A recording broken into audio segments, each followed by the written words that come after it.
함께하며 여러분의 내일을 응원합니다.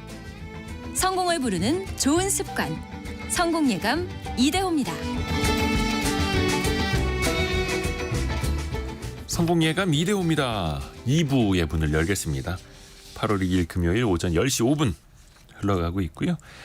경제상식 퀴즈도 정답을 먼저 알려드렸는데 10시 기준으로 또 폭염경보가 추가로 또 발효가 된 지역이 있네요. 거의 매일 이 시간에 폭염경보 얘기를 말씀드리고 있죠.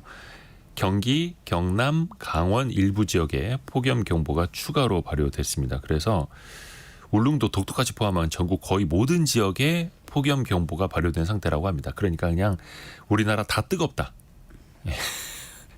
밖에 나가실 때 양산을 쓰시거나 아니면 이제 모자를 쓰시거나 부채 하나씩 들고 나가는 것도 상당히 좋을 것 같습니다. 물도 자주 드시고요. 너무 뜨겁죠.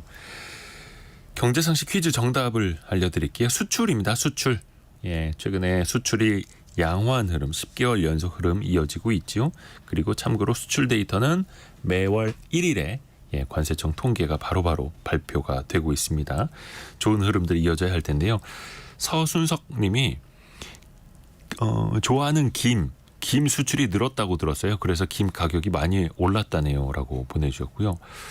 6463님은 김 양식을 하고 있는데요. 김 수출 많이 합니다. 그런데 생활은 그렇네요.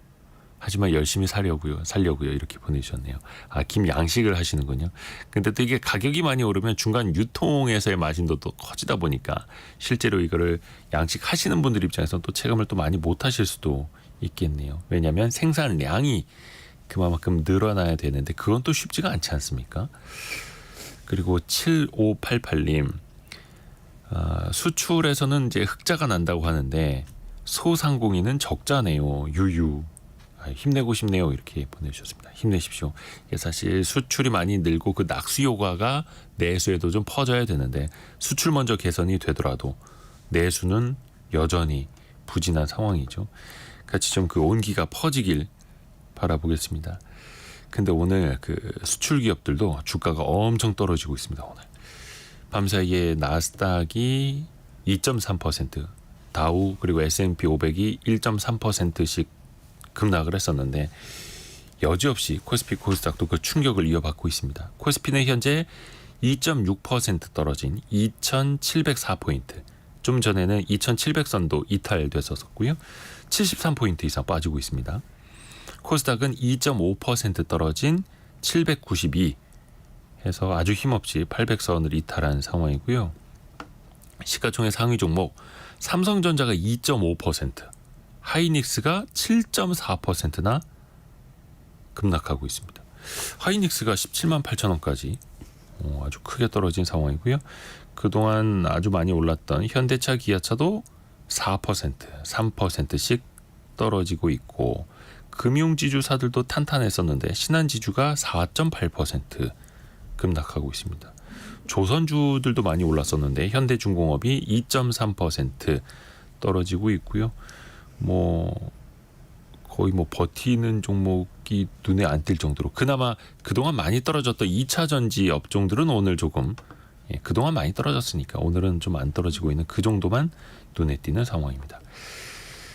원달러 환율은 1375원, 1375원을 가리키고 있습니다. 그 해외로 또 눈을 돌려보면 또 그리고 국내에서도 시장이 커지고 있는 분야가 있습니다. 바이오 시장에서는 AI만큼이나 핫하다는 이야기 나오고 있는 비만 치료제인데요. 저희도 몇 차례 이거를 이제 기술적으로도 설명을 해드린 적도 있고요. 요게 근데 비만 치료제에 끝나는 게 아니라 다른 산업까지, 미용, 의류, 패션까지 점진적으로 영향을 미치는 범위가 더 넓어지고 있다고 합니다. 그래서 꼭 알아둬야만 하는 이 비만 치료제 시장, 서울경제신문 송일아 기자와 함께 분석해보죠. 안녕하세요. 네, 안녕하세요.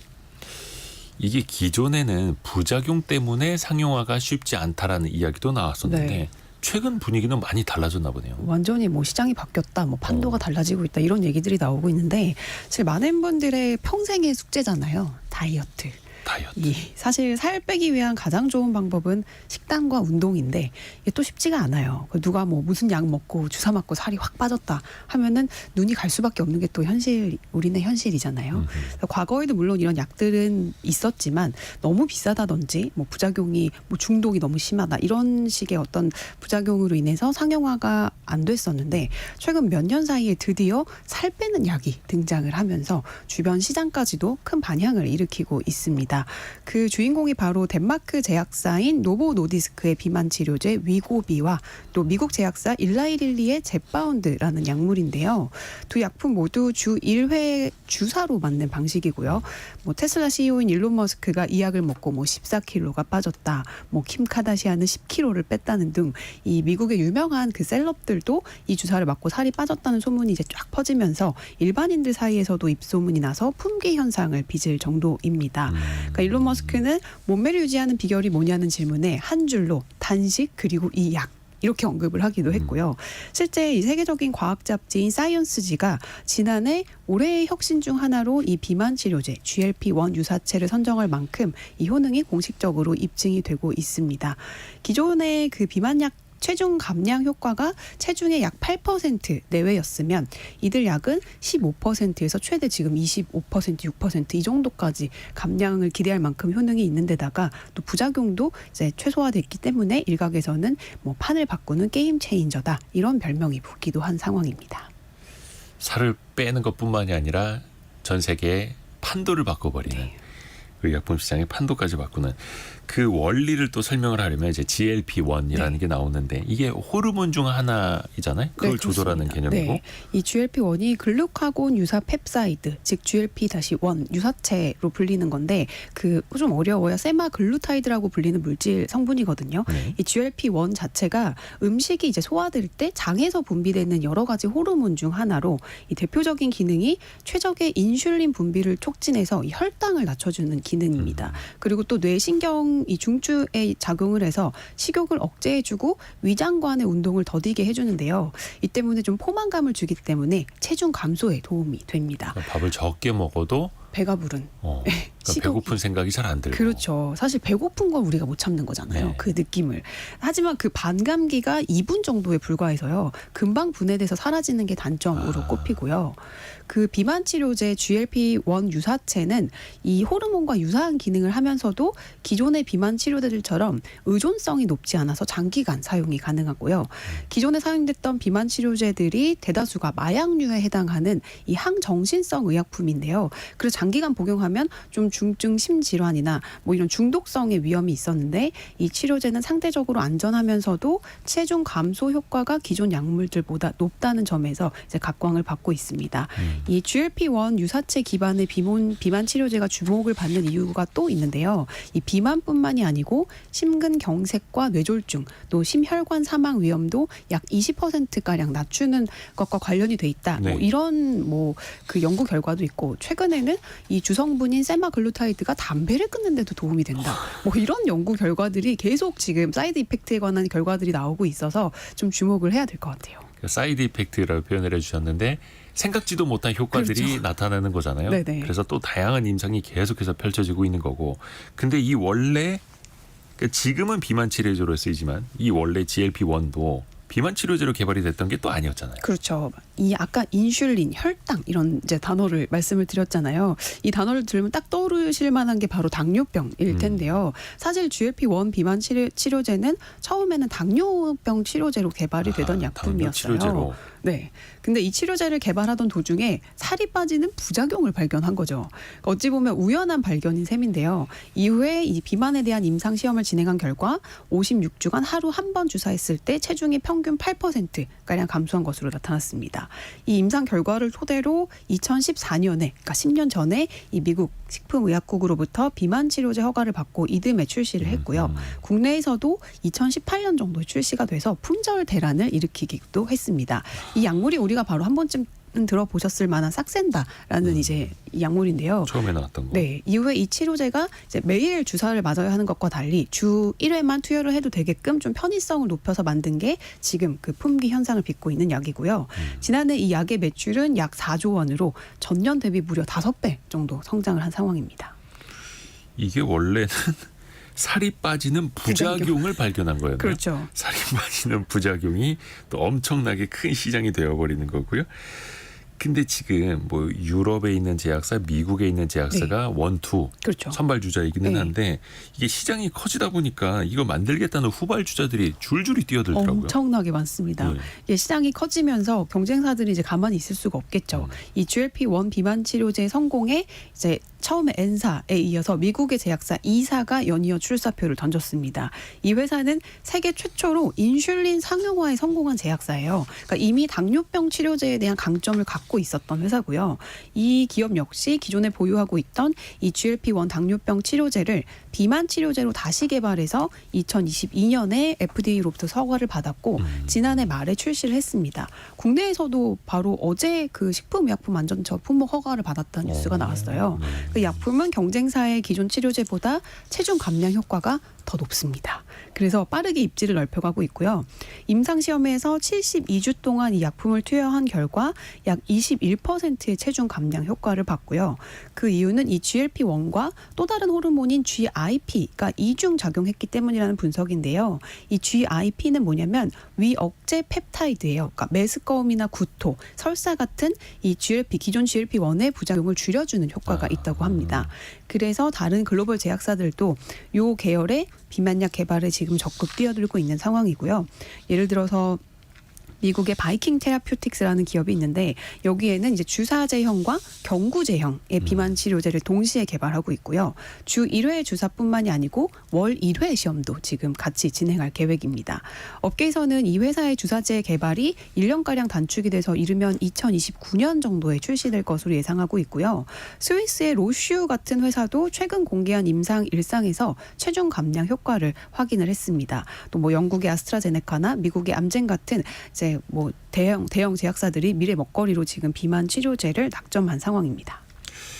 한규봉님이 포스트잇, 비아그라 등등 실패를 성공으로 전환한 제품들이 떠오른다고 글을 올려주셨는데 살 빼는 부작용이 지금 또 엄청난 제품이 되는 거고 근데 이게 GLP-1 이 약물 호르몬이 어디까지 과연 작용할 수 있을 것인가 치매, 알츠하이머 영역까지 이게 도전하고 있다. 네, 이게 며칠 전에 나온 얘기인데요. 그 CNN에 따르면 모 기업이 내놓은 GLP-1 약물이 200명 규모의 작은 임상 실험에서 치매로 알려진 알츠하이머병을 완화하는 효과를 냈다는 결과가 나왔어요. 그래서 굉장히 좀 반길만한 뉴스인데 현지 시간으로 지난달 30일 미국 필라델피아에서 열린 알츠하이머 협회 국제 컨퍼런스에서 영국의 신경과학 교수인 폴 에디슨 박사가 이런 결과를 밝힌 건데요. 에디슨 박사팀은 GLP-1 작용제의 일종인 리라글루타이드를 투여받은 환자들이 위약을 투여받은 집단과 비교했을 때 1년 후 인지기능 저하가 약 18%가량 느려진 것으로 확인했습니다. 또 기억력과 학습, 의사결정을 담당하는 뇌 부위의 수축을 50%가량 감소시킨 것으로도 확인이 됐는데요. 이 연구는 GLP-1 유사체가 활용될 가능성을 보여줬다고 자평을 했는데 다만 그 임상 대상이 200명 정도 너무 작고 그렇죠. 아직 학계 동료들이 심사하는 그 저널에서는 게재되지 않은 점 등을 비춰봤을 때 좀 초기 단계라고 보시면 될 것 같아요. 가능성만 봤다. 네. 근데 이게 실제로 치매를 완화할 수 있는지는 조금 더 연구 개발이 돼 봐야 되고요. 아까 어떤 제품은 우리나라 품목 허가를 받았다라는 얘기도 잠깐 해주셨는데 국내에서는 그러면 이 제품들이 얼마나 나와 있는 거예요? 쓸 수 있는 건지? 아직까지는 쓸 수가 없습니다. 왜냐하면 지금 공급이 엄청 딸리기 때문에 그러니까 허가를 받았어도 이제 아직 출시는 되지 않은 그런 상황이에요. 공급이 딸려서. 네, 지금 엔사가 만든 이제 제품은 미국과 덴마크, 영국, 독일, 노르웨이 같은 이제 유럽에서 미국과 유럽에서 처방이 되고 있고요. 아시아에서는 올해 초에 일본에서 처음으로 출시가 됐습니다. 국내에서는 지난해 4월 이제 식품의약품안전처로부터 사용 시기에 따라서 용량을 구분해서 5종의 품목 허가를 이미 받은 상태인데요. 물량이 부족해서 아직 출시하기 전입니다. 이처럼 지금 공급이 매우 부족한 상황이라서 엔사의 지주사는 올해 초에 그 미국의 위탁 개발 생산 기업을 또 22조가량 주고 인수를 했어요. 그래서 지금 공장 증설에 나서고 있는 상황이고요. 공급 부족이 해결되면은 매출은 더 빠르게 늘어날 것으로 보이고 이제 엔사뿐만이 아니고 이사 제품도 지금 어제 품목 허가를 받았고 이제 국내에서도 계속 상품이 나올 거기 때문에 경쟁은 더욱더 치열해지지 않을까. 품목 허가를 받았다라는 건 이제 그걸 팔아도 된다라는 그렇죠. 건데 물건이 없다. 그렇죠. 그래서 그거를 위탁 생산하는 기업을 22조 원에 인수해서 그걸 네. 더 만들기로 했다라는 거. 공급이 그 정도로 부족하면 이거 우리나라 제약사들도 해보려고 할 텐데요. 그럼요. 그러니까 국내 기업 중에서는 지금 본 임상을 진행하고 있는 기업이 한미약품이나 프로젠 두 곳 정도인데요. 그 또 뭐 삼천당제약 같은 경우 올해 많이 주가도 올랐죠. 네. 경구용 GLP-1 비만약을 개발 중이고 또 대원제약은 패치형 붙이는 GLP-1 비만약을 또 공동 개발하고 있다는 소식도 있습니다. 하지만 아직까지 그 임상을 완전히 통과한 게 아니라서 무조건적인 좀 장밋빛 전망이나 투자는 좀 경계할 필요도 있는데요. 이미 시장이 두 곳의 글로벌 기업이 양강으로 주도하고 있는 상황이라서 대부분 국내 기업들은 지금 본 임상에도 진입하지 못한 상황이기 때문입니다. 그 어떻게 보면 그 코로나19 팬데믹 당시에 수십 개 그 국내 업체들이 백신과 치료제 개발에 막 나섰었잖아요. 그쵸. 비슷한 좀 맥락이 광경이기도 한데 당시 극히 일부 기업을 제외하면 결국 대부분 중도 포기를 했었거든요. 그러니까 비만 치료제 시장이 지금 엄청나게 커지고 있고 좀 계속 이제 성장할 것은 사실이지만 어떤 기업이 실제로 어떤 제품을 내서 상용화에 성공하는지 이게 수익으로 이어지는지는 조금 지켜보면서 옥석 가리기를 해야 하는 시점이 아닌가라는 생각이 드네요. 그렇죠. 그리고 또 얼마 전에는 미국의 또 다른 제약사가 또 효과 있는 살 네. 빠지는 약을 개발하고 있다. 또 중간에 성과가 괜찮게 나왔다라고 하니까 기존 1, 2등 업체 주가가 또 많이 떨어졌죠. 빠지기도 하고. 네. 야, 이게 참 예상이 어려워요. 시장에서는 전망을 좀 어떻게 합니까? 비만 치료제에 대해서. 우선 비만 시장 자체는 굉장히 긍정적입니다. 워낙에 비만 인구가 많아지고 있기 때문에 실제 세계 비만 재단에 따르면 2035년 전 세계 과체중 인구가 40억 명 이상, 비만 인구는 19억 명이 넘고요. 아동 비만은 더 심각해서 향후 15년간 아동 비만 증가 추세가 무려 지금의 2배에 달할 것이라는 전망도 나오고 있어요. 비만 인구가 19억 명이요? 그렇죠. 저도 그 숫자를 보고 좀 놀랐는데 2035년 되면. 네. 야. 시장이 이렇게 큰 만큼 비만 치료제 효능이 제대로 입증이 되고 좀 대중화에 성공을 한다면 그만큼 치료제에 대한 수요도 높다는 뜻이기도 한데요. 이게 또 선진국병이라고 더 잘 살게 될수록 그렇죠. 또 비만 인구가 늘어날 네. 수도 있으니까요. 근데 그 선진국은 제가 보니까 너무 극단적이에요. 너무 이제 크시거나 너무 날씬하거나. 그래서 좀 분명히 수요는 있다. 근데 글로벌 투자회사 모건 스탠리는 세계 비만 치료제 시장이 올해 약 21조 원 규모에서 2030년에는 약 107조 원까지 성장할 것으로 전망을 했고요. 5년 만에 약 5배 이상 커질 거라는 얘기거든요. 네. 그래서 골드만삭스는 한술 더 떠서 130조 원까지 커질 거다라고 내다봤습니다. 그래서 증권사들이 이제 항상 이제 그 전망을 내놓잖아요. 그러니까 연간 글로벌 매출에 대한 전망이 최근 1년 동안 거의 2배로 증가할 수 있을 정도로 성장 속도가 가파른 상황입니다. 이야, 이렇게 또 빠르게 살 빼는 약 시장이 엄청나게 커질 수 있다라는 거고, 이게 파급력이 이제 제약 산업을 이미 넘어서서 다른 쪽으로도 많이 미치고 있더라고요. 그렇죠. 이게 골드만삭스가 GLP-1 복용 인구가 2028년까지 전 세계적으로 7천만 명이 될 거다. 이 주사를 맞는 인구가 이렇게 추산을 하고 있고, 또 뱅크 오브 아메리카는 당장 2030년까지 미국인 4,800만 명이 이 약을 복용할 거다. 이렇게 내다봤거든요. 이게 미국인의 7분의 1 정도 수준이에요. 네. 그러니까 이렇게 되면 당연히 다른 산업군으로의 파급 효과가 상당할 수밖에 없는데요.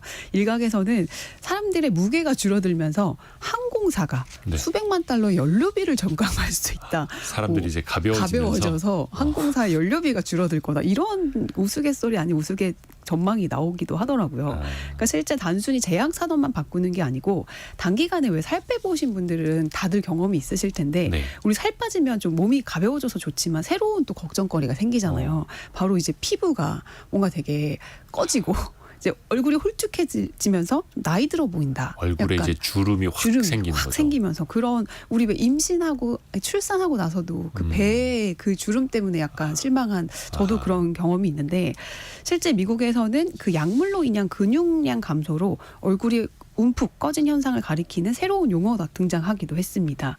이 체중 감소 후에 눈이 꺼지고 볼이 패이고 주름이 더 생기면서 그 더 나이 들어 보이고 힘없어 보이는 증상인데요.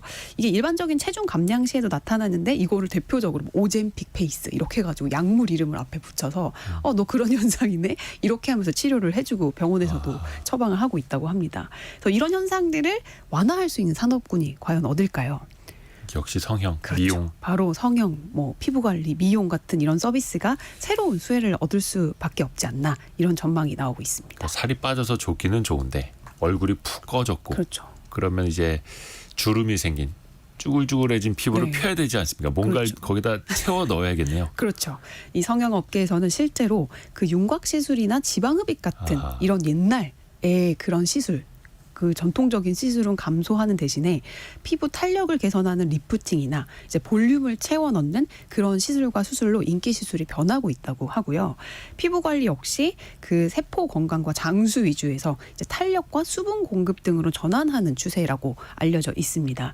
실제로 글로벌 제약사 에브비는 최근에 실적 발표에서 무슨 얘기를 했냐면 보톡스 사업에 대한 긍정적인 전망을 내놨거든요. 네. 그러니까 비만 치료제에 대한 관심이 커지면서 주름 제거 치료제로 쓰이는 보톡스 수요가 덩달아 늘어날 거다. 이렇게 아예 공식적으로 얘기를 했어요. 그래서 글로벌 조사기관 마켓앤마켓 보고서에 따르면 전 세계의 메디컬 에스테틱 규모가 2023년 작년 약 20조 원에서 2028년에는 34조 4,300억 원에 이를 것으로 전망이 되고 있습니다. 거의 2배, 1.5배에서 2배 정도 이제 증가하는 거죠. 성형, 피부 관리, 미용 시장에는 당연히 영향을 줄 수밖에 없고 네. 사실 이 부분이 지금 K-뷰티랑 엮여서 엄청나죠. 우리나라가 네. 굉장히 잘하는 분야거든요. 그리고 다시 이제 또 들어오고 있습니다, 다들. 그래서 우리나라 지금 네. 피부 관리, 뭐 의료 기기 장비부터 뭐 화장품 등등 굉장히 잘 팔리고 있고요. 네.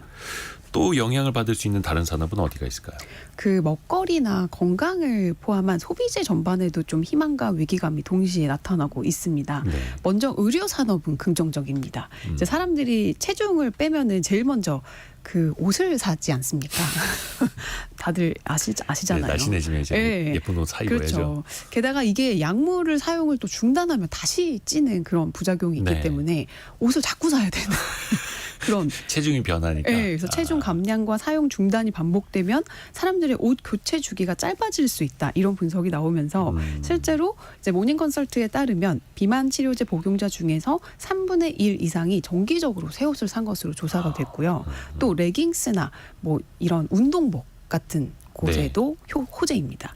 왜냐하면 또 다른 설문에서는 이 비만 치료제 투여자의 약 40%가 약물 복용 시작 후에 더 자주 운동을 하고 있다. 이렇게 대답을 했고요. 이거는 그래도 긍정적인 거네. 운동을 더 그렇죠. 같이. 그리고 언제까지 주사를 맞을 수는 없으니까 운동을 병행하면서 조금 야. 더 시너지를 낸다. 그러면 운동복도 당연히 필요하겠고 운동화도 필요하겠고 그럼 또 다 사야죠. 그럼 이제 그 제품군들의 판매가 늘어나겠죠. 어허. 네, 그래서 실제로 30% 정도 사람들은 약물 복용 시작 이후에 운동복 제품, 의류, 신발을 더 많이 구매한 것으로 확인이 됐습니다. 아무래도 이 살이 빠지면 내 몸이 더 날씬해 보이고 또 언제까지 주사를 맞을 수 없으니 이 운동에 대한 욕구나 의지가 더 커지는 걸 반영하는 트렌드라고 보시면 될 것 같아요. 근데 이게 어떻게 보면 이제 살이 빠져도 옷을 바꿔서 사야 되고 다시 네. 또 살이 쪄서 요요 현상이 와도 또 다시 또 필요해질 네. 수도 있고 어떻게 봐야 돼요 이거를? 이게 의료 산업이 무조건 좋다 이렇게 볼 수도 있는데 사실 또 그렇지만도 않아요. 왜냐하면 그 표준보다 더 큰 치수 있잖아요. 빅 사이즈. 네, 빅 사이즈. 빅 사이즈 플러스 사이즈 제조업체들은 지금 울상입니다. 그러니까 미국은 한국과 달리 상대적으로 치수가 굉장히 다양한 예. 옷이 나오잖아요. 0부터 막 14 막 이렇게까지. 근데 최근에는 날씬해진 미국인들이 많아지면서 빅 사이즈 의료 수요가 큰 폭으로 감소했다는 얘기가 예. 여기저기서 들려오고 있습니다. 실제 그 월스트리트 저널에 따르면 리포메이션이란 브랜드의 옷이 표준보다 더 큰 치수의 옷들은 지난해 대비 약 46%나 줄었다고 하고요. 그 미국에서 US 14 사이즈, 한국에서 엑스라지 사이즈 이상은 원피스가 전년 대비 15% 감소한 것으로 조사가 됐습니다. 특히 우리 왜 어느 동네 가면 빅 사이즈를만 파는 있잖아요. 예. 그런 업체들한테는 사실 이 비만 치료제가 좀 직격탄인 셈이죠. 그러네요. 사업군을 좀 바꿔야 되는. 희비가 이제 네. 엇갈리는 거예요. 네. 또 이 때문에 이제 투자 시장에서도 주식 시장에서도 벌써 그게 많이 또 회자가 되고 있고 그렇죠. 또 투자금도 많이 또 움직이고 있더라고요. 살 빼는 약이 대중화되면서 또 악재가 될 만한 산업군은 또 뭐가 있을까요? 이게 가만히 생각해 보면 막 떠오르실 거예요 아마. 그러니까 수면 무호흡증이나 치료 업체들도 지금 울상입니다. 왜냐하면 그게 비만으로 인해서 뭔가 발현이 되는 모든 질환들은 네. 아무래도 수요가 좀 감소하지 않을까. 실제로 그 블룸버그에 따르면 레스메드나 뭐 인스파이어 메디컬 시스템즈 같은 우린 좀 생소하긴 한데 그 수면 무호흡증을 치료하는 장치 제조 업체들이거든요. 네. 이들의 주가가 급락세를 보이기도 했고요. 골 관절염 환자를 위한 무릎 또 고관절 임플란트를 제조하는 진모 바이오멧 홀딩스라는 기업도 지금 주가가 안 좋습니다. 또 비만 수술 로봇을 제작하는 그 로봇 제작 업체 인튜이티브 서지칼 같은 데들도 지금 이 비만 치료제 상용화는 악재로 작용할 수밖에 없고요. 비만이 아무래도 이 수면 무호흡증이나 골관절염 같은 걸 유발하는 요인이라는 점에서 혁신적인 이 비만 치료제의 등장이 이들 기업에 대한 매도세를 촉발한 건데요. 특히 이제 아까 말씀드렸던 어떤 치료제는 심장마비나 뇌졸중 위험도 최대 20%까지 줄인다는 연구 결과가 발표되면서 네. 이 관련 질환에 대한 수요가 얼마나 늘어나고 또 얼마나 줄어들지도 우리가 잘 좀 생각을 해서 투자를 하셔야 되지 않나. 그렇죠. 그러니까 반대로 생각해 보면 쉽겠네요. 살이 쪄서 더 위험해지는 것들. 네. 근데 그 산업에서는 또 이제 반사수혜가 아니라 좀 손해가 될 수도 그렇죠. 있는 거고. 그래서 최근에도 보면 그 혈당 체크하는 기기들 있지 않습니까? 이게 사람들 살이 많이 빠지고 건강해지면 그 기기가 덜 팔릴 것이다. 그렇죠. 이런 전망 혹은 우려들도 나오고 있고요. 이게 또 아까 사이드 이펙트 여러 가지 다른 추가 효과들도 확인하기 위해서 추가 임상들이 진행된다. 뭐 네. 심혈관 질환, 뇌졸중 위험, 뭐 치매까지 등등 이야기를 했는데 9114님이 지금 정보는 긍정적인 내용인데요. 혹시 문제점이나 부작용은 없을까요? 그렇죠. 이거 부작용도 생각해 봐야죠. 맞아요. 사실 이게 너무 지금 희망회로만 돌리고 있는 그런 경향이 없잖아 네. 있는데 그 GLP-1 계열의 대표적인 부작용으로는 오심과 구토, 설사, 메스꺼움 등이 거론이 되고 있어요. 근데 이게 최근에 지금 엄청나게 그런 부작용에 대한 글들이 또 올라오고 있거든요. 그러니까 최근 그 유명 할리우드 배우가 어떤 파티를 이제 본인의 집에서 주최를 했는데 네. 그 참석자 중에 한 명이 그 침대에 큰일을 보는 사례가 예. 발생을 해서 이를 두고 그건 다수의 술 취해서 그런 거 아니고요? 네, 다수의 해외 매체들이 이게 이 비만 치료제 부작용이다 이런 보도를 내놓고 있습니다. 실제로 그 미국의 소셜 미디어 레딧에는 잠을 자는 동안 자기도 모르게 큰일을 봤다. 잠자다가 이런 경험이 처음이다. 첫 번째 주사를 맞은 후 며칠 동안 설사가 멈추지 않더라. 뭐 이런 식의 후기가 계속 올라오고 있고요. 실제 그 해당 약품을 개발한 제약사들은 이런 부작용은 10명 중 1명 이상에게서 나타나는 흔한 부작용이다. 이렇게 기재를 하고 있어서 뭔가 약간 이런 지금 상황이에요. 아니 이게 흔한 부작용이라고요? 네. 요거는 아무튼 근데 자다가 이게 침대에서 점점 이게 익숙해지면 줄어든다 이렇게 나오고 있거든요. 그래서 처음에 이런 부작용이 있을 수 있으니 뭐 어떻게 해요? 조심해야지. 그렇죠. 또 네. 부작용이 없는 약도 없는 거고요. 그렇죠. 항상 조심해야 됩니다. 그래서 이게 뭐 의사 처방이 필요할 수도 있는 거고요. 또 중요한 게 요요 현상 빠지지 않지 않습니까? 네. 다시 살이 쪄버리는 거. 맞아요. 그 약을 파는 입장에서는 좋겠죠. 근데 소비자 입장에서는 이 요요가 가장 큰 걱정이겠죠. 그러니까 앞서 언급한 그 두 대표 약물의 투여를 중단할 경우에 다시 10% 이상 체중이 돌아오는 요요 현상이 발생한다는 연구 결과가 있고요. 즉 약을 계속 투여를 해야만 빠진 체중을 온전히 유지한다는 건데요. 이들 약은 최소 6개월 이상 사용을 해야 효과가 나타나기 시작하는데 투여를 중단하면 빠졌던 체중이 다시 상당수 돌아와서 현재로서는 장기적인 효과가 확인되지는 않은 셈이에요. 그래서 일각에서는 이게 비만 치료제가 아니다. 그냥 체중 감량 보조제라고 해야 된다. 거의 관리제. 네, 그렇게 이제 그런 주장도 있고요. 또 지금까지 개발된 약물들이 상대적으로 이 체질량 지수가 높은 서양인 환자를 타깃으로 개발이 된 거잖아요. 그래서 근육량 감소를 동반할 수 있다는 문제도 있습니다. 체중이 빠질 때 약 40% 정도가 지방이 아닌 근육 감소로 이루어지는데 이 얘기는 마른 비만이나 노인 등 이 근감소증이 좀 잘 일어나는 환자들에게서는 이 비만약 처방이 오히려 독이 될 수도 있다는 뜻입니다. 이 치료제를 만든 기업들도 근육 손실 없이 건강하게 체중을 감량하는 방향으로 연구를 진행하고 있다. 이렇게 밝히고 있어요. 그렇죠. 지방을 빼려고 했는데 근육부터 빠지면 안 되니까 그래서 운동도 같이 해야 되는 거고요. 그리고 요 비만 치료제가 일주일에 한 번씩 지금 주사 네. 방식으로 맞아야 되는 거잖아요. 그러면 이게 가격도 장난 아닐 것 같아요. 맞아요. 사실 제일 비싼 건 제일 큰 단점은 가격이에요. 네. 그러니까 대표 치료제는 현재 미국에서는 약 월 174만 원 정도고요. 환율을 이제 계산했을 때 한 달 동안 맞으려면 한 달 동안.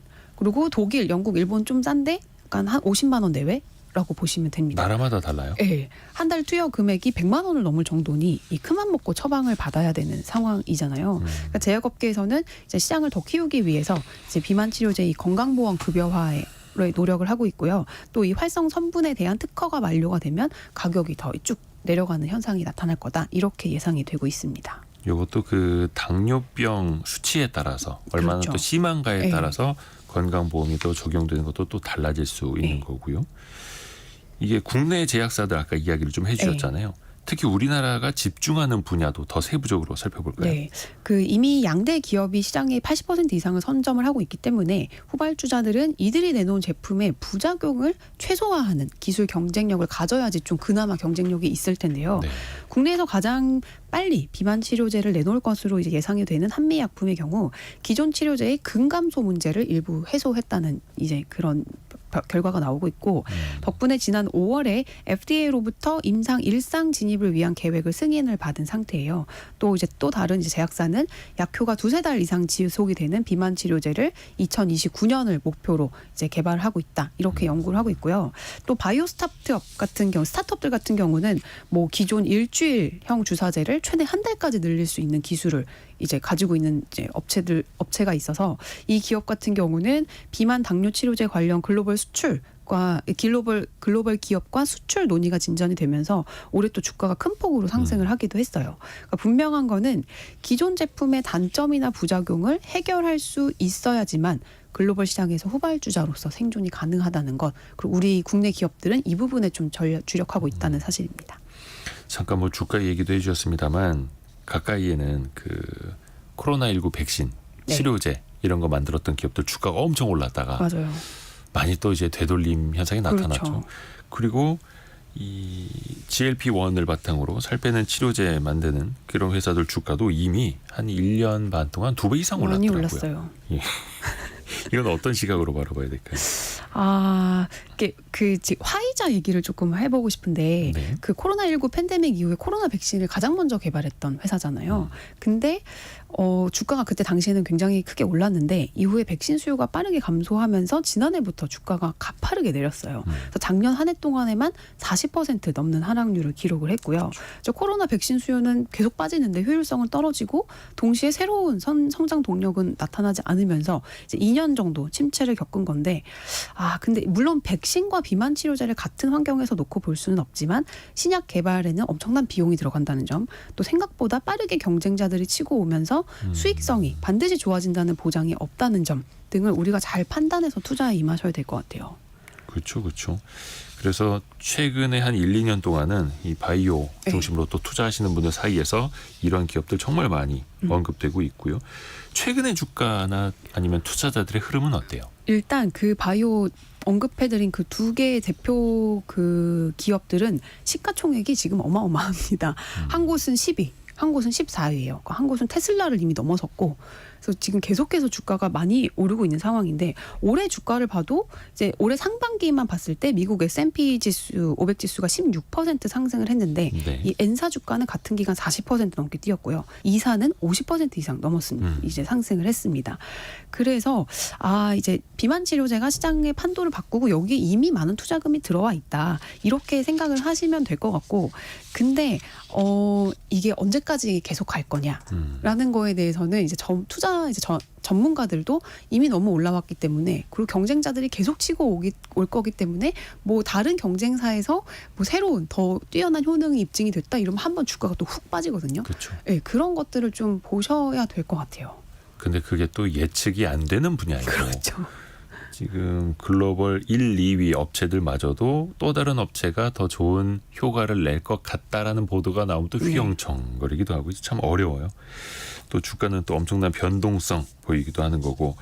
근데 이제 국내에서도 투자 관심이 많으시다 보니까 간접적으로 투자할 수 있는 상품들도 나오더라고요. 네, 오히려 조금 분산 투자의 경우에는 이런 상품들이 더 유리할 수 있어요. 네. 국내에서도 이들 기업에 간접적으로 투자할 수 있는 상품들이 연초에 등장을 했는데요.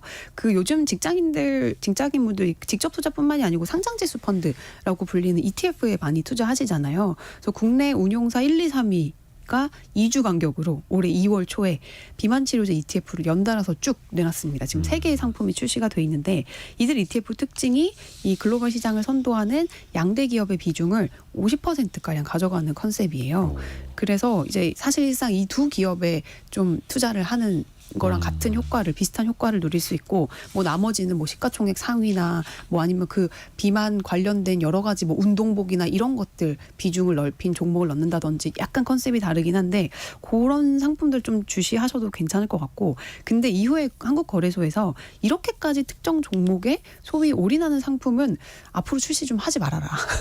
그렇게 얘기를 하면서 약간 좀 자제돼서 그 이후에는 이렇게 50%까지 비중을 가지고 가는 상품은 나오지 않았다는. ETF도 펀드니까 네, 좀 분산 그렇죠. 투자 개념을 가져가야 기본 개념이 되는데 분산인데. 또 투자자 입장에서는 아니 잘 나가는 1, 2위 기업에 더 집중적으로 투자해야 하는 것 아니냐. 그렇죠. 또 이런 니즈도 있고. 근데 이제 한국 거래소 입장에서는 또 취지대로 좀 분산을 시키는 게 더 네. 안전할 것 같기도 하고. 약간 이제 양측의 생각이 또 엇갈리기도 합니다.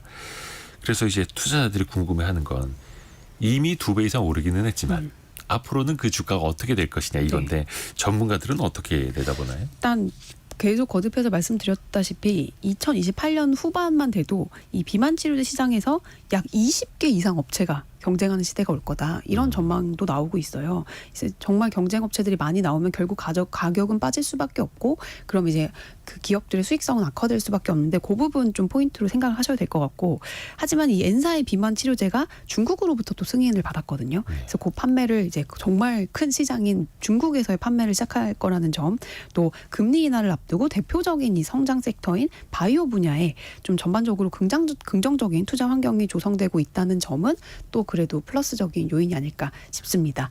늘 말씀드리지만 투자는 누가 그렇다더라 하면 해서 들어가시면 안 됩니다, 여러분. 철저한 본인의 투자 판단에 따른 의사 결정을 내리시길 바라겠습니다. 이게 일반적인 가치 투자랑 다르게 제약 바이오 투자는 운도 많이 지배를 맞아요. 하게 됩니다. 그리고 또 언제 어떻게 변할지도 모르고 원체 변동성도 크니까 좀 리스크 관리를 하면서 투자를 하셔야 되겠고요. 김의경 님이 국내에서는 이런 비만 치료제 큰 돈은 못 벌 것 같습니다. 어차피 처방이 있어야 하는 약인데 비만이라고 할 수 없는 미용 용도로 되어야 큰 돈을 벌 것 같다라는 의견도 주셨습니다. 그렇죠. 또 이제 미용 용도라면 훨씬 더 시장이 커질 수 있는데 이거는 전반적인 이제 식욕이 줄면서 살이 빠지는 그런 원리라는 거. 그래서 또 반대로 살이 빠지면 미용 시장이 또 커질 수도 있다는 거.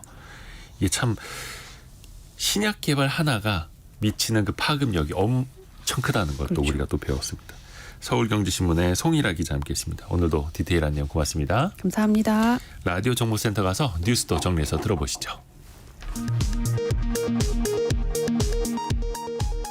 오늘 오후 국회 본회의에서 더불어민주당이 추진하는 전국민 25만 원 지원 법안과 어제 국회에 보고된 이진숙 방송통신위원장 탄핵안에 대해 표결이 진행됩니다. 지난달 소비자 물가는 1년 전보다 2.6% 상승해 전달보다 상승폭이 0.2%포인트 확대된 것으로 나타났습니다. 특히 배값 상승률은 154.6%로 나타나 통계 작성 이후 최고치를 나타냈습니다. 금융감독원은 최근 티몬 위메프 판매대금 정산 지연 사태와 관련해 환불 등을 빙자한 개인정보 요구, 악성 앱 설치 유도 등 사기 시도가 발생하고 있어 소비자의 2차 피해가 우려된다며 소비자 경보 주의 등급을 발령했습니다. 키어스타머 영국 총리가 소셜미디어에 써두는 허위 정보가 극우 폭력 사태를 부추겼다면서 SNS 플랫폼을 운영하는 대기업에도 책임이 있다고 경고했습니다. 지금까지 라디오 정보센터 뉴스 정한나였습니다.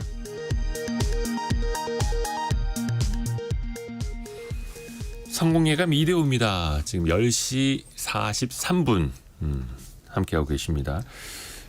증시 상황 잠깐만 말씀드리면 오늘 코스피가 지금 2.7%, 코스닥도 2.7%, 코스피가 2,703까지 밀려서 오전 한때는 2,700을 밑돌기도 했었고요. 좀 많이 떨어진 상황. 코스닥은 이미 뭐 800포인트를 밑돌고 있어서 791까지 떨어져 있는 상황입니다. 나스닥이 출렁이면은 또 우리 증시도 어쩔 수 없이 크게 흔들리고 있는데 최근에 미국의 빅테크 기업들이 뭐 실적 자체는 나쁘지 않게 나왔어도 앞으로의 실적 전망을 조금은 낮춰서 보다 보니까 그들 기업 스스로가 거기에 들어가는 반도체 산업도 주가가 좀 많이 휘영청거립니다. 하이닉스 낙폭이 더 커졌네요. 지난주에도 한때 한 8% 이상 급락한 날이 있었는데 오늘도 8% 떨어지고 있습니다. 그래서 하이닉스가 한때 24만 원까지 갔다가 지금 17만 7천 원대까지 떨어졌고요. 삼성전자는 낙폭이 2.8% 떨어지면서 8만 800원까지 8만 원대 턱걸이하고 있는 그런 상황들.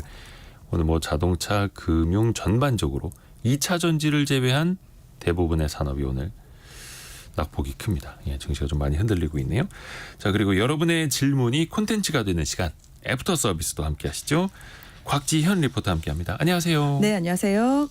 첫 번째 질문은요. 네, 청취자 정광호님, LPG는 휘발유보다 가격이 얼마나 더 저렴한가요? 일단 LPG가 절대적으로 저렴하다라는 것도 많이 알고 계신데 항상 상대적인 것도 봐야죠. 네, 오늘 기준으로 LPG가 전국 평균 리터당 1,013.94원, 서울 평균으로 보면 리터당 1,075.75원이네요.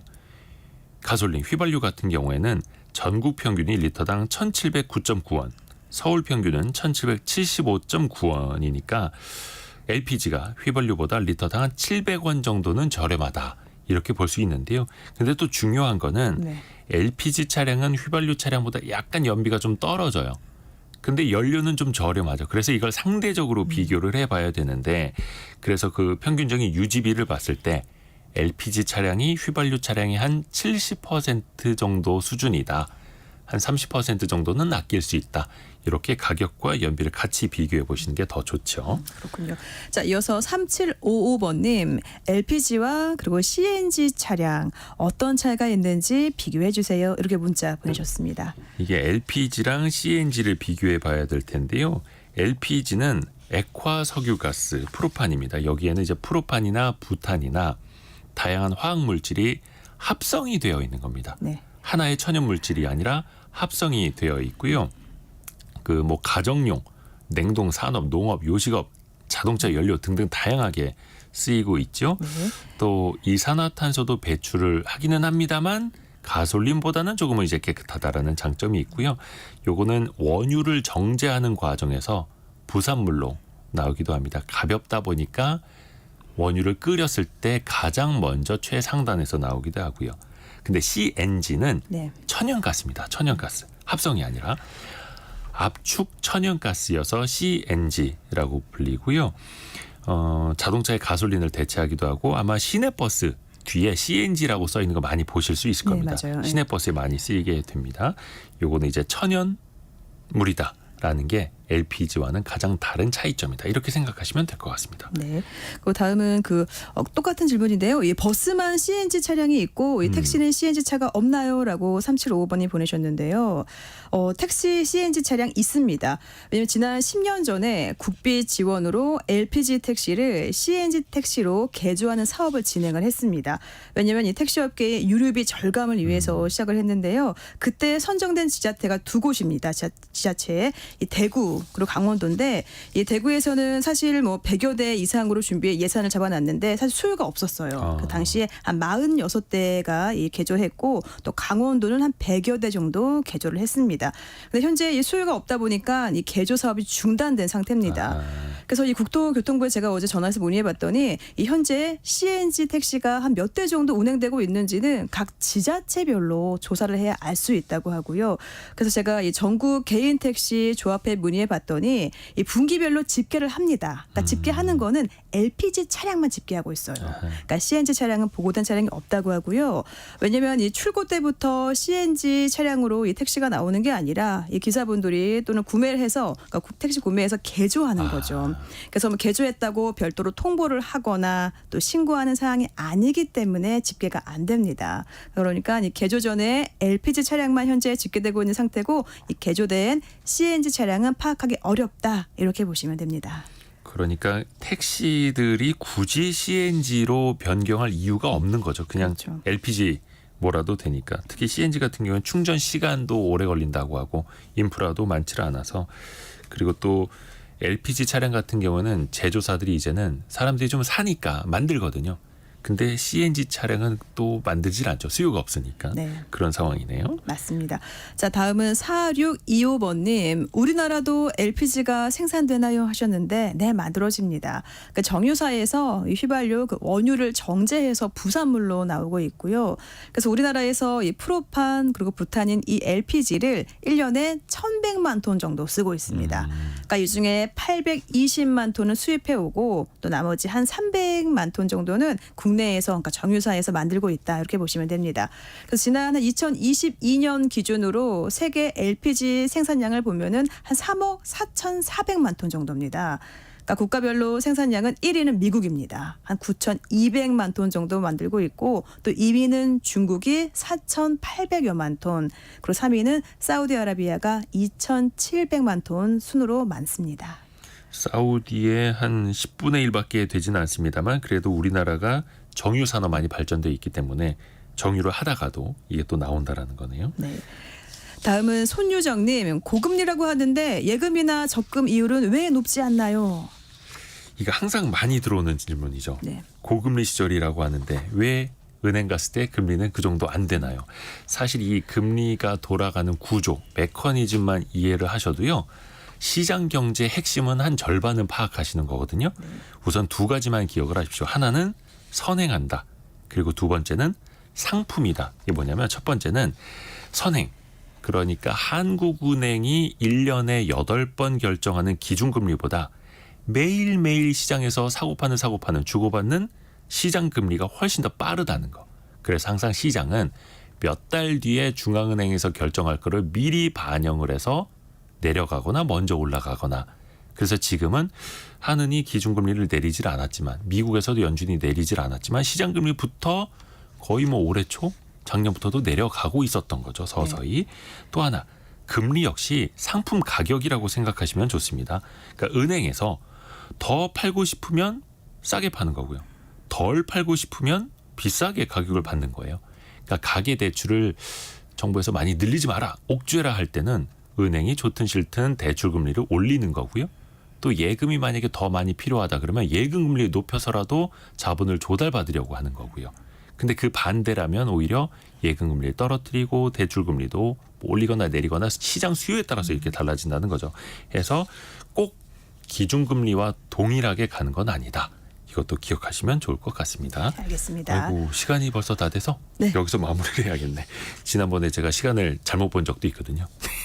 곽지연 리포터 함께했습니다. 고맙습니다. 네, 고맙습니다.